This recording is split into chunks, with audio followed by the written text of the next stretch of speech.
Bhrigu was one of the Saptarishis. He looked into the future and said, this is how human beings will be. Till the end of the world, he predicted. Is he talking about you? No. He is talking about humanity as to how it will evolve, what it will do. And if the many combinations and permutations, if they are this kind, what will come towards them? If they are that kind, what will come towards them? Like this, he wrote a map. I want you to see this as a sketch.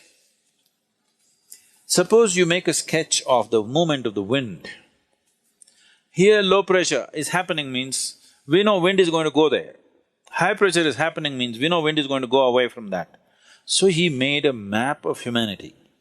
Human consciousness, if it's like this, he will move here, he will move into this kind of womb, he will attract these kind of things, this will happen, that will happen, like this elaborately he went into the whole thing. So Bhrigu Samhita this was called, this is a map of human consciousness till the end of this solar system. How human beings will evolve, what types of human beings will come, what are all the things which will factor. How to read this? He trained people. If an elaborate map is made of something, suppose you take have you seen a topographical map? Not the regular map. Have you seen the Geological Survey of India or the United States, they have this thing. Have you seen these maps? It will take a certain amount of training to read the map, it's all written there. Or have you seen the aeronautical maps? They're really complex, okay? If you want to fly from one part of the world to another, there is an aeronautical map. Unless you're well-trained, I've gone through these exams and I've passed the exams, but I don't think I can navigate from here to, let's say, South America successfully, because the planet is round, it's spinning, time zones are changing. All this is factored into the map. Somebody who knows how to read it, in 2 minutes he knows exactly what it is, coordinates, he will write and he knows where to go. Otherwise, if you don't know how to read it, you spend days with it, months with it, you do not know. So when he wrote this elaborate map of human consciousness, he trained people with a certain dimension of intuitiveness to read this, because this was not all logical stuff. So these people maintained this tradition and came, and it doesn't matter how skeptical you are, what you are, they will say things in your face which will make you feel like an idiot, okay? And it's true, unfortunately.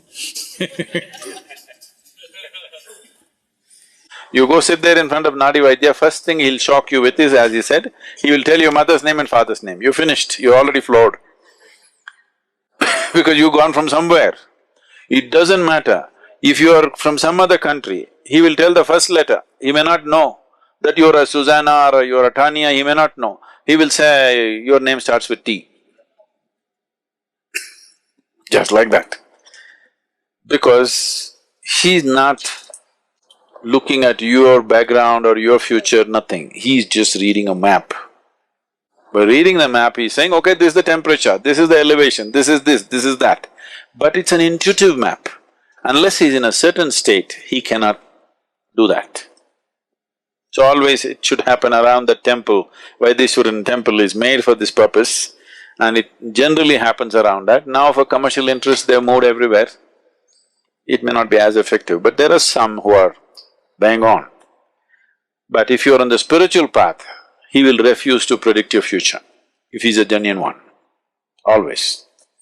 So if you go and if he tells your future, that means you're still not on.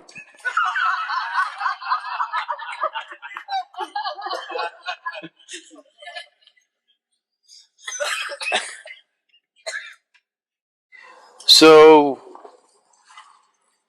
is destiny fixed? Destiny is not something that's fixed by somebody, it is your own karma. So your software is in a certain way, so naturally it'll function that way. Suppose you have a certain type of software on your computer, whatever you do, it'll do the same thing, isn't it? But can I smash the computer and stop it? I can. But still if you turn it on, the same hard drive, same thing will come on in a new computer. So if you want, I'll tell you, if I tell you you live for 80 and you jump off the mountain today, new computer will buy for you sometime later, but same hardware, same software rather. Same thing will happen, nothing new.